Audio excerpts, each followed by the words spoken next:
Welcome to Soft Hour Library. Tonight's story begins now. Close your eyes and rest. Chapter 86. The Tale. Other poets have warbled the praises of the soft eye of the antelope and the lovely plumage of the bird that never alights. Less celestial, I celebrate a tale. Reckoning the largest sized sperm whale's tail to begin at that point of the trunk, where it tapers to about the girth of a man, it comprises upon its upper surface alone an area of at least 50 square feet.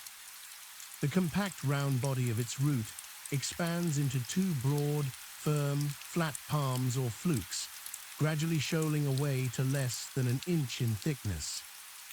At the crotch or junction, these flukes slightly overlap, then sideways recede from each other like wings, leaving a wide vacancy between.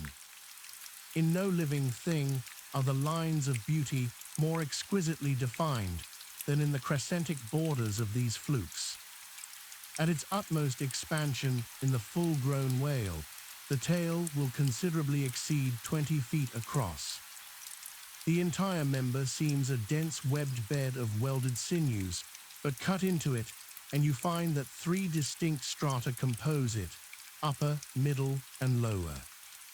The fibers in the upper and lower layers are long and horizontal, those of the middle one very short and running crosswise between the outside layers. This triune structure, as much as anything else, imparts power to the tail. To the student of old Roman walls, the middle layer will furnish a curious parallel to the thin course of tiles always alternating with the stone in those wonderful relics of the antique, and which undoubtedly contributes so much to the great strength of the masonry. But as if this vast local power in the tendinous tail were not enough, the whole bulk of the Leviathan is knit over with a warp and woof of muscular fibers and filaments, which, passing on either side the loins and running down into the flukes, insensibly blend with them and largely contribute to their might, so that in the tail the confluent, measureless force of the whole whale seems concentrated to a point. Could annihilation occur to matter, this were the thing to do it. Nor does this, its amazing strength, at all tend to cripple the graceful flexion of its motions, where infantileness of ease undulates through a titanism of power. On the contrary, those motions derive their most appalling beauty from it. Real strength never impairs beauty or harmony, but it often bestows it, and in everything imposingly beautiful, strength has much to do with the magic. Take away the tied tendons that all over seem bursting from the marble in the carved Hercules, and its charm would be gone. As devout Eckermann lifted the linen sheet from the naked corpse of Goethe, he was overwhelmed with the massive chest of the man that seemed as a Roman triumphal arch. When Angelo paints, even God the Father in human form, mark what robustness is there. And whatever they may reveal of the divine love in the Son, the soft, curled, hermaphroditical Italian pictures in which his idea has been most successfully embodied, these pictures, so destitute as they are of all brawniness, hint nothing of any power, but the mere negative, feminine one of submission and endurance, which on all hands it is conceded, form the peculiar practical virtues of his teachings. Such is the subtle elasticity of the organ I treat of, that whether wielded in sport, or in earnest, or in anger, whatever be the mood it be in, its flexions are invariably marked by exceeding grace. Therein no fairy's arm can transcend it. 5 great motions are peculiar to it. First, when used as a fin for progression. Second, when used as a mace in battle. Third, in sweeping. Fourth, in lobtailing. Fifth, in peaking flukes. First, being horizontal in its position, the Leviathan's tail acts in a different manner from the tails of all other sea creatures. It never wriggles. In man or fish, wriggling is a sign of inferiority. To the whale, his tail is the sole means of propulsion. Scrollwise coiled forwards beneath the body, and then rapidly sprung backwards, it is this which gives that singular darting, leaping motion to the monster when furiously swimming. His side fins only serve to steer by. Second, it is a little significant that while one sperm whale only fights another sperm whale with his head and jaw, nevertheless, in his conflicts with man, he chiefly and contemptuously uses his tail. In striking at a boat, he swiftly curves away his flukes from it, and the blow is only inflicted by the recoil. If it be made in the unobstructed air, especially if it descend to its mark, the stroke is then simply irresistible. No ribs of man or boat can withstand it.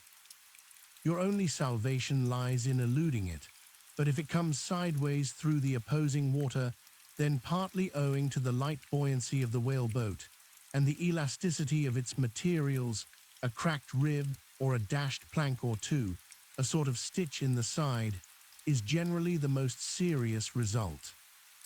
These submerged side blows are so often received in the fishery that they are accounted mere child's play. Someone strips off a frock and the hole is stopped. Third, I cannot demonstrate it, but it seems to me that in the whale the sense of touch is concentrated in the tail, for in this respect there is a delicacy in it only equalled by the daintiness of the elephant's trunk. This delicacy is chiefly evinced in the action of sweeping, when in maidenly gentleness the whale with a certain soft slowness moves his immense flukes from side to side upon the surface of the sea, and if he feel but a sailor's whisker, woe to that sailor, whiskers and all. What tenderness there is in that preliminary touch! Had this tale any prehensile power, I should straightway bethink me of Darmanodes, elephant that so frequented the flower market, and with low salutations presented nosegays to damsels, and then caressed their zones. On more accounts than one, a pity it is that the whale does not possess this prehensile virtue in his tail, for I have heard of yet another elephant that when wounded in the fight, curved round his trunk and extracted the dart. Fourth, stealing unawares upon the whale in the fancied security of the middle of solitary seas, you find him unbent from the vast corpulence of his dignity, and kitten-like, he plays on the ocean as if it were a hearth. But still, you see his power in his play. The broad palms of his tail are flirted high into the air, then smiting the surface, the thunderous concussion resounds for miles. You would almost think a great gun had been discharged, and if you noticed the light wreath of vapor from the spiracle at his other extremity, you would think that that was the smoke from the touch hole. Fifth, as in the ordinary floating posture of the Leviathan, the flukes lie considerably below the level of his back. They are then completely out of sight beneath the surface. But when he is about to plunge into the deeps, his entire flukes with at least 30 feet of his body are tossed erect in the air, and so remain vibrating a moment, till they downwards shoot out of view. Excepting the sublime breach, somewhere else to be described, this peaking of the whale's flukes is perhaps the grandest sight to be seen in all animated nature. Out of the bottomless profundities, the gigantic tail seems spasmodically snatching at the highest heaven. So in dreams have I seen majestic Satan thrusting forth his tormented colossal claw from the flame Baltic of hell. But in gazing at such scenes, it is all in all what mood you are in. If in the Dantean, the devils will occur to you, if in that of Isaiah, the archangels.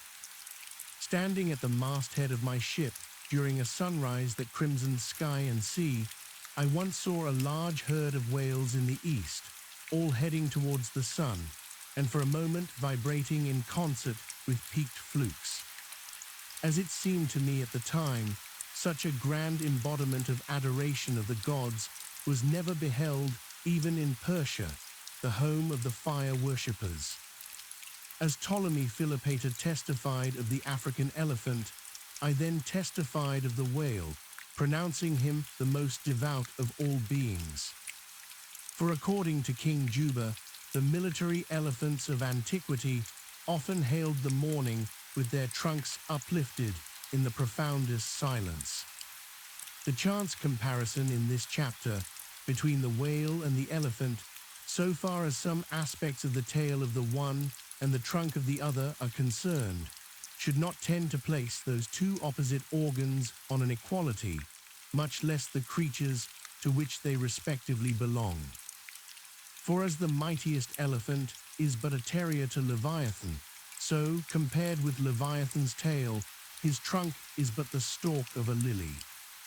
The most direful blow from the elephant's trunk were as the playful tap of a fan, compared with the measureless crush and crash of the sperm whale's ponderous flukes, which in repeated instances have one after the other hurled entire boats with all their oars and crews into the air, very much as an Indian juggler tosses his balls. Though all comparison in the way of general bulk between the whale and the elephant is preposterous, inasmuch as in that particular the elephant stands in much the same respect to the whale that a dog does to the elephant.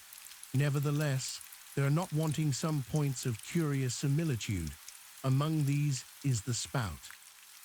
It is well known that the elephant will often draw up water or dust in his trunk, and then elevating it, jet it forth in a stream.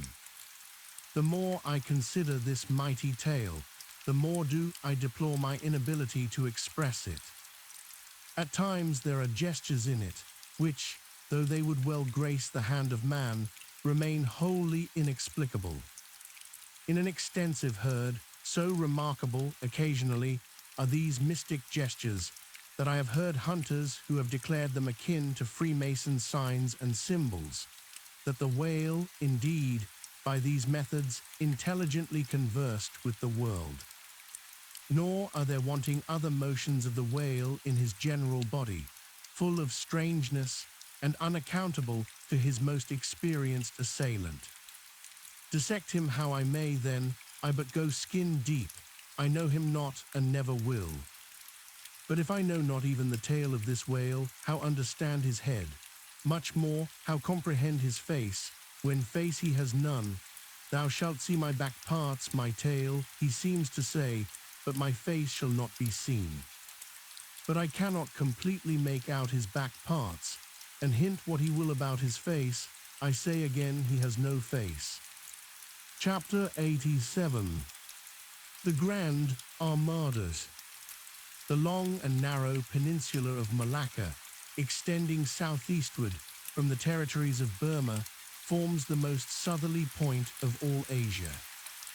In a continuous line from that peninsula stretch the long islands of Sumatra, Java, Bali, and Timor, which with many others form a vast mole or rampart lengthwise connecting Asia with Australia and dividing the long unbroken Indian Ocean from the thickly studded Oriental archipelagos. This rampart is pierced by several sally ports for the convenience of ships and whales, conspicuous among which are the Straits of Sunda and Malacca. By the Straits of Sunda, chiefly, vessels bound to China from the west emerge into the China Seas. Those narrow Straits of Sunda divide Sumatra from Java, and standing midway in that vast rampart of islands, buttressed by that bold green promontory known to seamen as Java Head, they not a little correspond to the central gateway opening into some vast walled empire. And considering the inexhaustible wealth of spices and silks and jewels and gold and ivory with which the 1,000 islands of that Oriental Sea are enriched, it seems a significant provision of nature that such treasures, by the very formation of the land, should at least bear the appearance, however ineffectual, of being guarded from the all-grasping Western world. The shores of the Straits of Sunda are unsupplied with those domineering fortresses which guard the entrances to the Mediterranean, the Baltic, and the Propontis. Unlike the Danes, These Orientals do not demand the obsequious homage of lowered topsails from the endless procession of ships before the wind, which for centuries past, by night and by day, have passed between the islands of Sumatra and Java, freighted with the costliest cargoes of the East. But while they freely waive a ceremonial like this, they do by no means renounce their claim to more solid tribute. Time out of mind, the piratical proas of the Malays, lurking among the low-shaded coves and islets of Sumatra, have sallied out upon the vessels sailing through the straits, fiercely demanding tribute at the point of their spears. Though by the repeated bloody chastisements they have received at the hands of European cruisers, the audacity of these corsairs has of late been somewhat repressed. Yet, even at the present day, we occasionally hear of English and American vessels, which, in those waters, have been remorselessly boarded and pillaged. With a fair, fresh wind, the Pequod was now drawing nigh to these straits, Ahab purposing to pass through them into the Javan Sea, and thence, cruising northwards, over waters known to be frequented here and there by the sperm whale, sweep inshore by the Philippine Islands, and gain the far coast of Japan, in time for the great whaling season there. By these means, the circumnavigating Pequod would sweep almost all the known sperm whale cruising grounds of the world, previous to descending upon the line in the Pacific, where Ahab, though everywhere else foiled in his pursuit, firmly counted upon giving battle to Moby-Dick. In the sea he was most known to frequent, and at a season when he might most reasonably be presumed to be haunting it. But how now, in this zone quest, does Ahab touch no land? Does his crew drink air? Surely he will stop for water. Nay, for a long time now, the circus-running sun has raced within his fiery ring, and needs no sustenance but what's in himself. So Ahab, mark this too in the whaler. While other hulls are loaded down with alien stuff, to be transferred to foreign wharves, the world-wandering whaleship carries no cargo but herself and crew, their weapons and their wants. She has a whole lake's contents bottled in her ample hold. She is ballasted with utilities, not altogether with unusable pig lead and kental. She carries years' water in her, clear old prime Nantucket water, which, when 3 years afloat, the Nantucketer in the Pacific prefers to drink before the brackish fluid, but yesterday rafted off in casks from the Peruvian or Indian streams. Hence it is that, while other ships may have gone to China from New York, and back again, touching at a score of ports, the whaleship in all that interval may not have sighted one grain of soil, her crew having seen no man but floating seamen like themselves. So that did you carry them the news that another flood had come, they would only answer, "Well, boys, here's the ark." Now as many sperm whales had been captured off the western coast of Java, in the near vicinity of the Straits of Sunda. Indeed, as most of the ground roundabout was generally recognized by the fishermen as an excellent spot for cruising. Therefore, as the Pequod gained more and more upon Java Head, the lookouts were repeatedly hailed and admonished to keep wide awake. But though the green palmy cliffs of the land soon loomed on the starboard bow, and with delighted nostrils the fresh cinnamon was snuffed in the air, yet not a single jet was descried. Almost renouncing all thought of falling in with any game hereabouts, the ship had well nigh entered the straits, when the customary cheering cry was heard from aloft, and ere long a spectacle of singular magnificence saluted us. But here be it premised that owing to the unwearied activity with which of late they have been hunted over all 4 oceans, the sperm whales, instead of almost invariably sailing in small detached companies, as in former times, are now frequently met with in extensive herds, sometimes embracing so great a multitude that it would almost seem as if numerous nations of them had sworn solemn league and covenant for mutual assistance and protection. To this aggregation of the sperm whale into such immense caravans may be imputed the circumstance that even in the best cruising grounds, you may now sometimes sail for weeks and months together without being greeted by a single spout, and then be suddenly saluted by what sometimes seems thousands on thousands. Broad on both bows, at the distance of some 2 or 3 miles, and forming a great semicircle, embracing one half of the level horizon, a continuous chain of whale jets were up-playing and sparkling in the noonday air.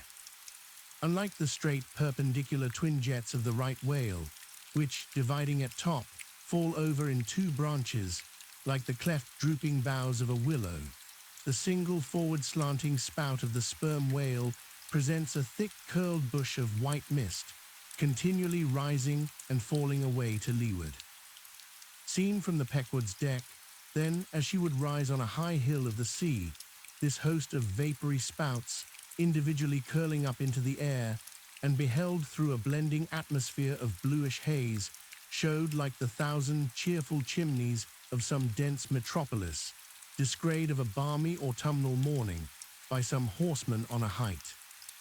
As marching armies approaching an unfriendly defile in the mountains accelerate their march, all eagerness to place that perilous passage in their rear, and once more expand in comparative security upon the plain, even so did this vast fleet of whales now seem hurrying forward through the straits, gradually contracting the wings of their semicircle and swimming on in one solid but still crescentic center.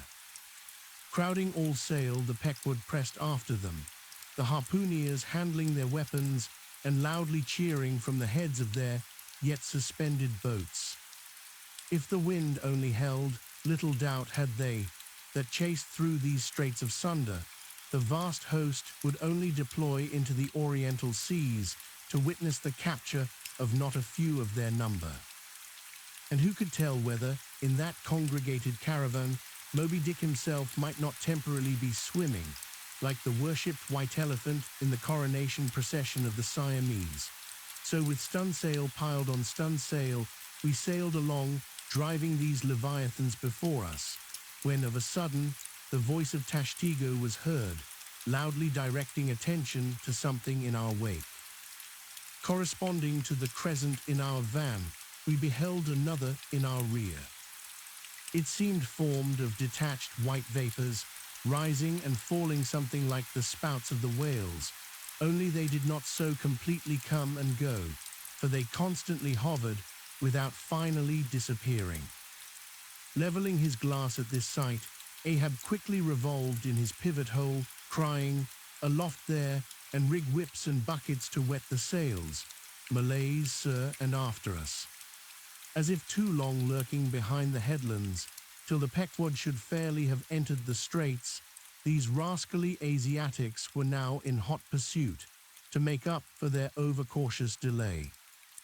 But when the swift Pequod, with a fresh leading wind, was herself in hot chase, how very kind of these tawny philanthropists to assist in speeding her on to her own chosen pursuit, mere riding whips and rowels to her that they were. As with glass under arm, Ahab to and fro paced the deck, in his forward turn beholding the monsters he chased, and in the after one the bloodthirsty pirates chasing him, some such fancy as the above seemed his. And when he glanced upon the green walls of the watery defile in which the ship was then sailing, and bethought him that through that gate lay the route to his vengeance, and beheld how that through that same gate he was now both chasing and being chased to his deadly end. And not only that, but a herd of remorseless wild pirates and inhuman atheistical devils were infernally cheering him on with their curses. When all these conceits had passed through his brain, Ahab's brow was left gaunt and ribbed, like the black sand beach after some stormy tide has been gnawing it, without being able to drag the firm thing from its place. But thoughts like these troubled very few of the reckless crew, and when, after steadily dropping and dropping the pirates astern, the Pequod at last shot by the vivid green cockatoo point on the Sumatra side, emerging at last upon the broad waters beyond. Then the harpooneers seemed more to grieve that the swift whales had been gaining upon the ship, than to rejoice that the ship had so victoriously gained upon the Malays.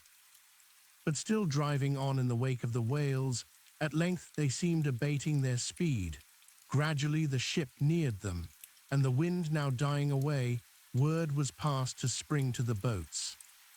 But no sooner did the herd, by some presumed wonderful instinct of the sperm whale, become notified of the 3 keels that were after them, though as yet a mile in their rear, than they rallied again, and forming in close ranks and battalions, so that their spouts all looked like flashing lines of stacked bayonets, moved on with redoubled velocity. Stripped to our shirts and drawers, we sprang to the white ash, and after several hours, pulling, were almost disposed to renounce the chase, when a general pausing commotion among the whales gave animating token that they were now at last under the influence of that strange perplexity of inert irresolution, which, when the fishermen perceive it in the whale, they say he is gallied. The compact martial columns in which they had been hitherto rapidly and steadily swimming were now broken up in one measureless rout, and like King Porus, elephants in the Indian battle with Alexander, they seemed going mad with consternation. In all directions expanding in vast irregular circles, and aimlessly swimming hither and thither by their short thick spoutings, they plainly betrayed their distraction of panic. This was still more strangely evinced by those of their number, who, completely paralyzed as it were, helplessly floated like waterlogged, dismantled ships on the sea. Had these leviathans been but a flock of simple sheep, pursued over the pasture by 3 fierce wolves, they could not possibly have evinced such excessive dismay. But this occasional timidity is characteristic of almost all herding creatures. Though banding together in tens of thousands, the lion-maned buffaloes of the West have fled before a solitary horseman. Witness, too, all human beings, how when herded together in the sheepfold of a theatre's pit, they will, at the slightest alarm of fire, rush helter-skelter for the outlets, crowding, trampling, jamming, and remorselessly dashing each other to death. Best, therefore, withhold any amazement at the strangely gallied whales before us, for there is no folly of the beasts of the earth which is not infinitely outdone by the madness of men. Though many of the whales, as has been said, were in violent motion, yet it is to be observed that as a whole the herd neither advanced nor retreated, but collectively remained in one place. As is customary in those cases, the boats at once separated, each making for some one lone whale on the outskirts of the shoal. In about 3 minutes' time, Queequeg's harpoon was flung. The stricken fish darted blinding spray in our faces, and then running away with us like light, steered straight for the heart of the herd.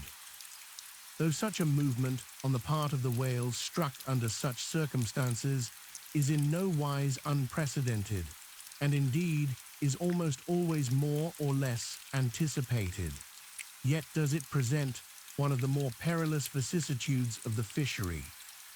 For as the swift monster drags you deeper and deeper into the frantic shoal, you bid adieu to circumspect life, and only exist in a delirious throb. As blind and deaf, the whale plunged forward, as if by sheer power of speed to rid himself of the iron leech that had fastened to him. As we thus tore a white gash in the sea, on all sides menaced as we flew, by the crazed creatures to and fro rushing about us.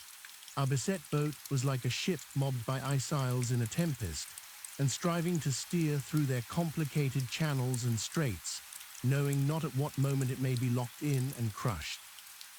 But not a bit daunted, Queequeg steered us manfully, now sheering off from this monster directly across our route in advance, now edging away from that, whose colossal flukes were suspended overhead, while all the time Starbuck stood up in the bows, lance in hand, pricking out of our way whatever whales he could reach by short darts, for there was no time to make long ones.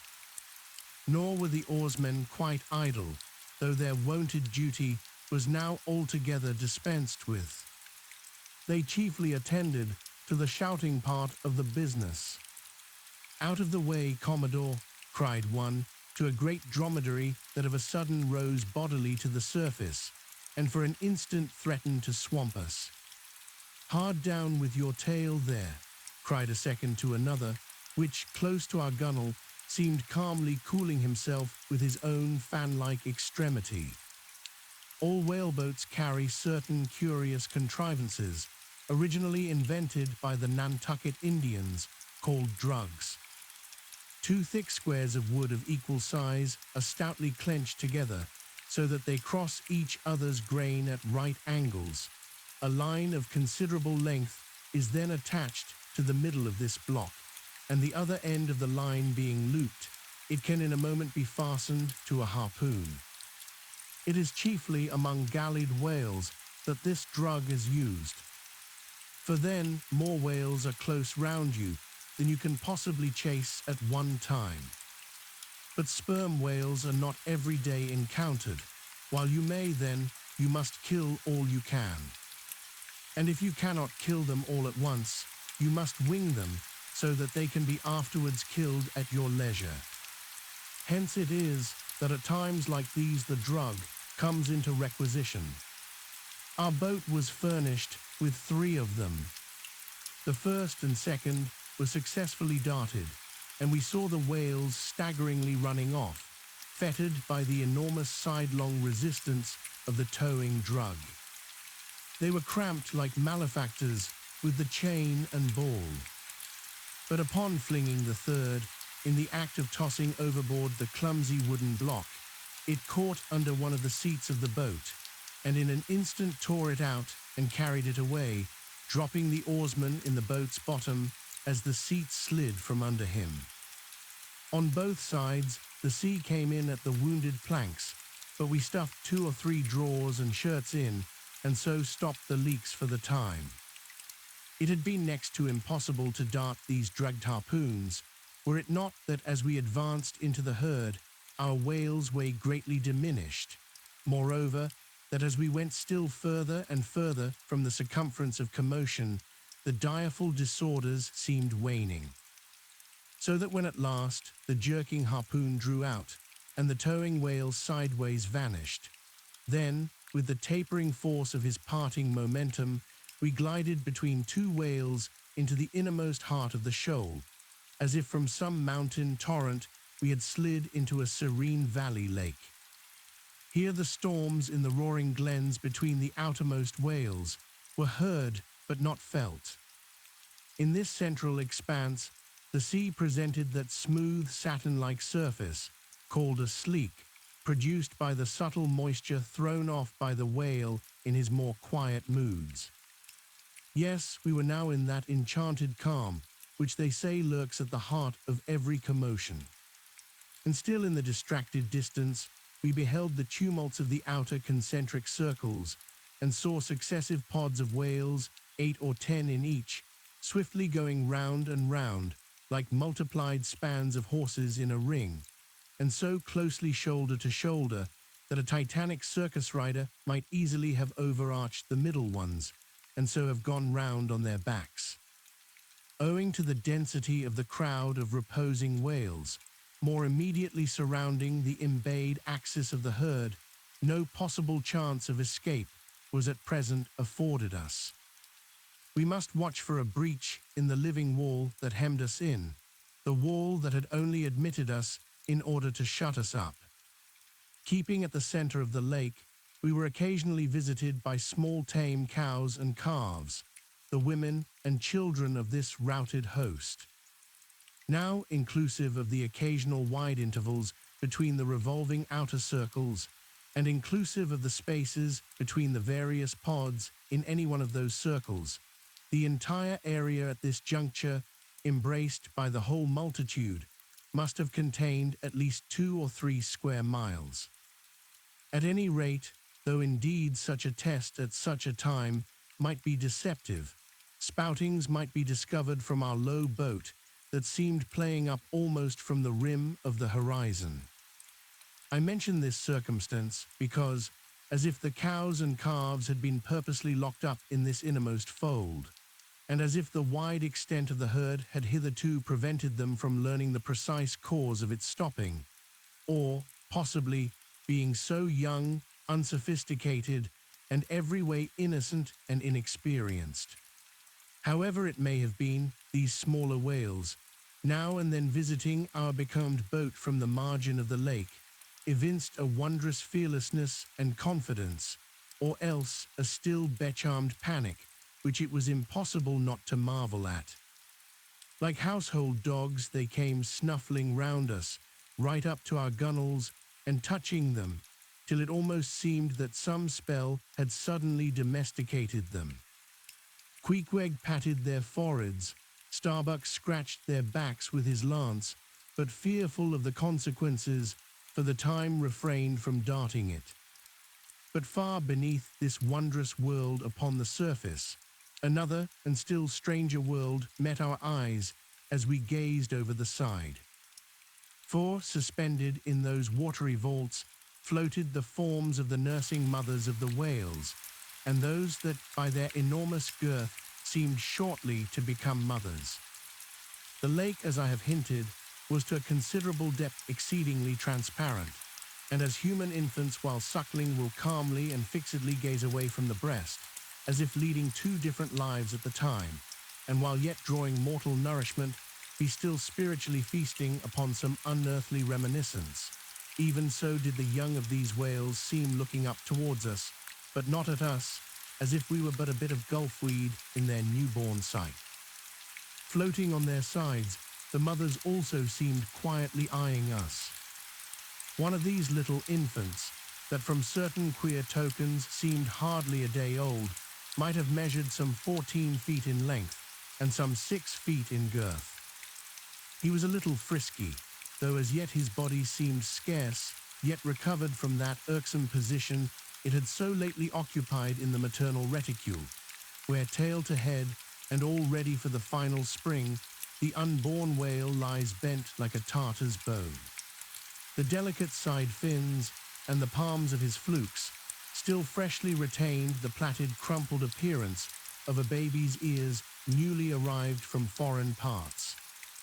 "Line, line," cried Queequeg, looking over the gunwale, him fast, who line him, who struck, two whale, one big, one little."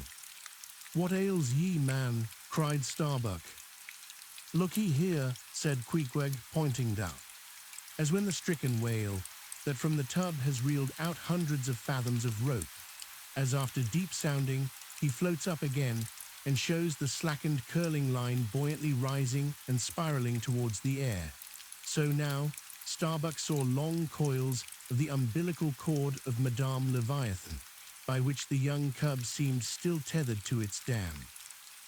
Not seldom in the rapid vicissitudes of the chase, this natural line, with the maternal end loose, becomes entangled with the hempen one, so that the cub is thereby trapped. Some of the subtlest secrets of the seas seemed divulged to us in this enchanted pond. We saw young Leviathan amours in the deep. The sperm whale, as with all other species of the Leviathan, but unlike most other fish, breeds indifferently at all seasons, after a gestation which may probably be set down at 9 months, producing but one at a time, though in some few known instances giving birth to an Esau and Jacob, a contingency provided for in suckling by 2 teats, curiously situated, one on each side of the anus, but the breasts themselves extend upwards from that. When by chance these precious parts in a nursing whale are cut by the hunter's lance, the mothers pouring milk and blood rivalingly discolor the sea for rods. The milk is very sweet and rich. It has been tasted by man. It might do well with strawberries. When overflowing with mutual esteem, the whales salute more hominum. And thus, though surrounded by circle upon circle of consternations and affrights, did these inscrutable creatures at the center freely and fearlessly indulge in all peaceful concernments. Yea, serenely reveled in dalliance and delight. But even so, amid the tornadoed Atlantic of my being, do I myself still forever centrally disport in mute calm. And while ponderous planets of unwaning woe revolve round me, deep down and deep inland there, I still bathe me in eternal mildness of joy. Meanwhile, as we thus lay entranced, the occasional sudden frantic spectacles in the distance evinced the activity of the other boats, still engaged in drugging the whales on the frontier of the host, or possibly carrying on the war within the first circle, where abundance of room and some convenient retreats were afforded them.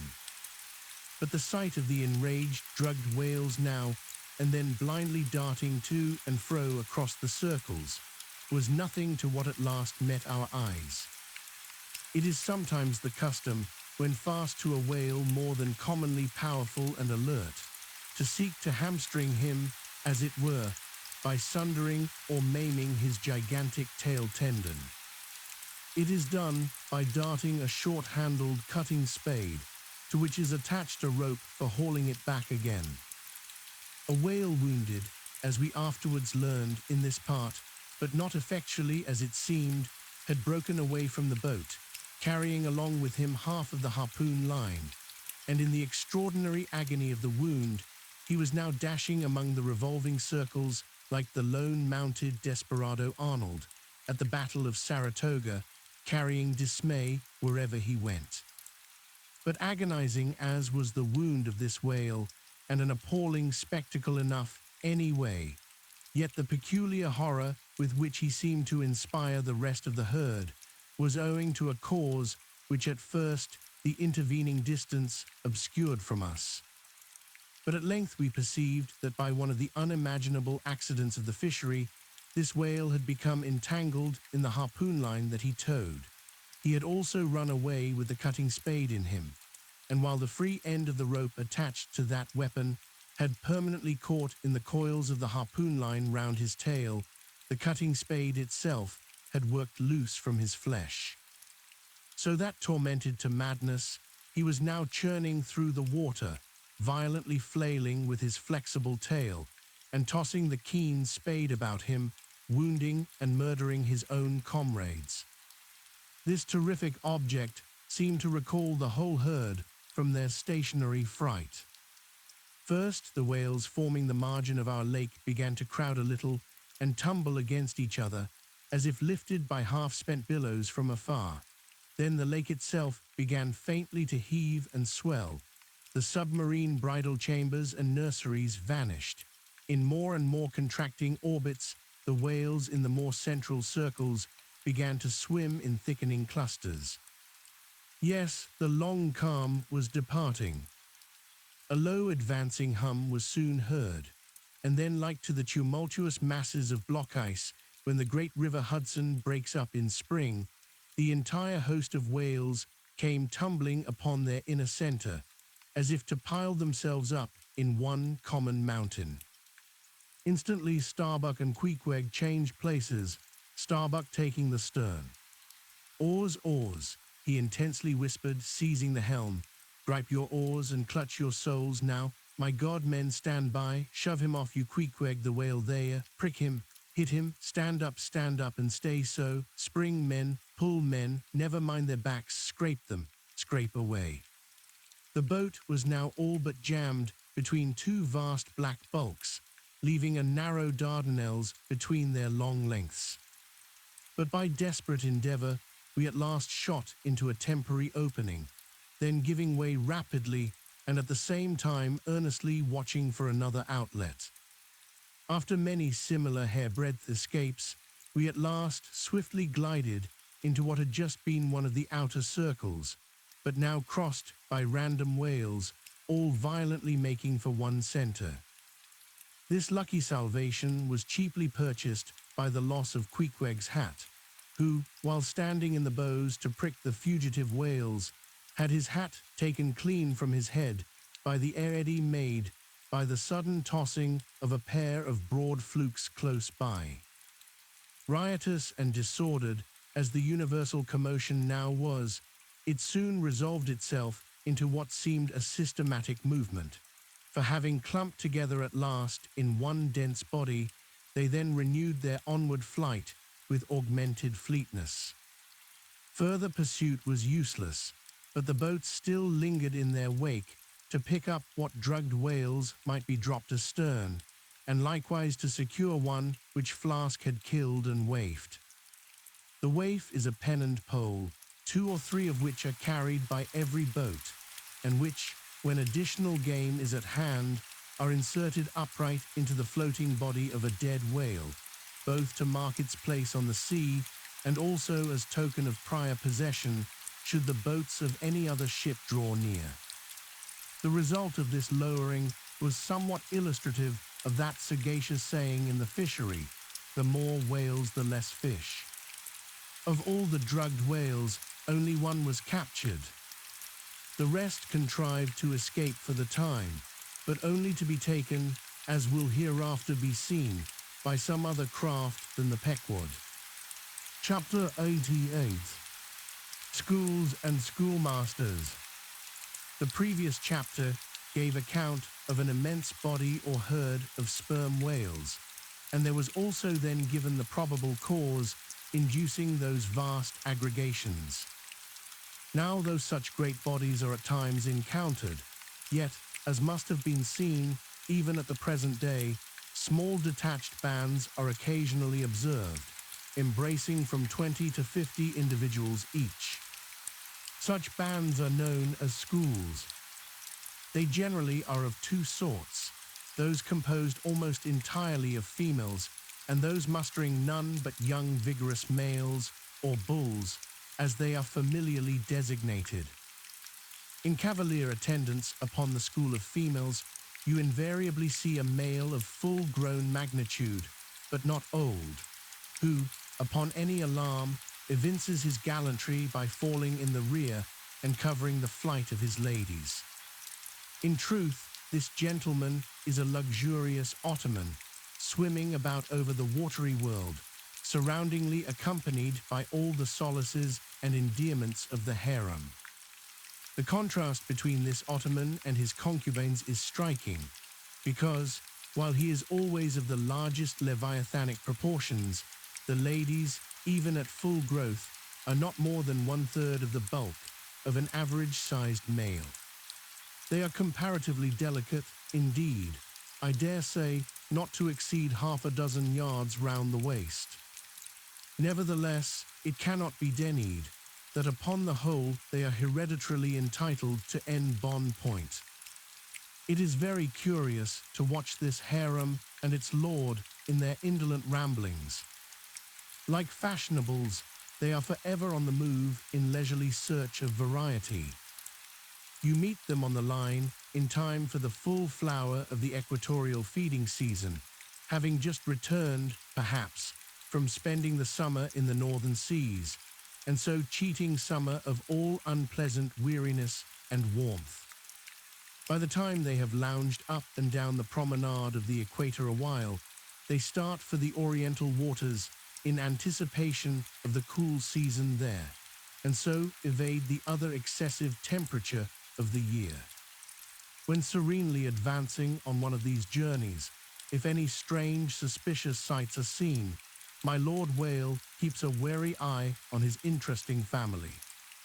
Should any unwarrantably pert young Leviathan coming that way presume to draw confidentially close to one of the ladies, with what prodigious fury the Bashor assails him and chases him away. High times, indeed, if unprincipled young rakes like him are to be permitted to invade the sanctity of domestic bliss. Though do what the Bashor will, he cannot keep the most notorious Lothario out of his bed, for alas, all fish bed in common. As ashore, the ladies often cause the most terrible duels among their rival admirers. Just so with the whales, who sometimes come to deadly battle, and all for love. They fence with their long lower jaws, sometimes locking them together, and so striving for the supremacy like elks that warringly interweave their antlers. Not a few are captured having the deep scars of these encounters, furrowed heads, broken teeth, scalloped fins, and in some instances wrenched and dislocated mouths. But supposing the invader of domestic bliss to betake himself away at the first rush of the harem's lord, then is it very diverting to watch that lord. Gently he insinuates his vast bulk among them again and revels there a while, still in tantalizing vicinity to young Lothario, like pious Solomon devoutly worshipping among his 1,000 concubines. Granting other whales to be in sight, the fishermen will seldom give chase to one of these Grand Turks, for these Grand Turks are too lavish of their strength, and hence their unctuousness is small. As for the sons and the daughters they beget, why, those sons and daughters must take care of themselves, at least with only the maternal help.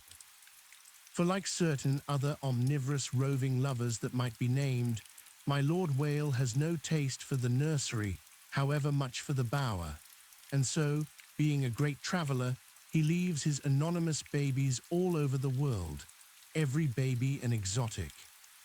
In good time, nevertheless, as the ardour of youth declines, as years and dumps increase, as reflection lends her solemn pauses, in short, as a general lassitude overtakes the sated Turk, then a love of ease and virtue supplants the love for maidens. Our Ottoman enters upon the impotent, repentant, admonitory stage of life, forswears, disbands the harem, and grown to an exemplary, sulky old soul, goes about all alone among the meridians and parallels saying his prayers, and warning each young Leviathan from his amorous errors. Now, as the harem of Wales is called by the fishermen a school, so is the lord and master of that school technically known as the schoolmaster. It is therefore not in strict character, however admirably satirical, that after going to school himself, he should then go abroad inculcating not what he learned there, but the folly of it. His title, schoolmaster, would very naturally seem derived from the name bestowed upon the harem itself, but some have surmised that the man who first thus entitled this sort of Ottoman whale must have read the memoirs of Vidocq, and informed himself what sort of a country schoolmaster that famous Frenchman was in his younger days, and what was the nature of those occult lessons he inculcated into some of his pupils. The same secludedness and isolation to which the schoolmaster whale betakes himself in his advancing years is true of all aged sperm whales. Almost universally, a lone whale, as a solitary leviathan is called, proves an ancient one. Like venerable moss-bearded Daniel Boone, he will have no one near him but nature herself, and her he takes to wife in the wilderness of waters, and the best of wives she is, though she keeps so many moody secrets. The schools composing none but young and vigorous males, previously mentioned, offer a strong contrast to the harem schools.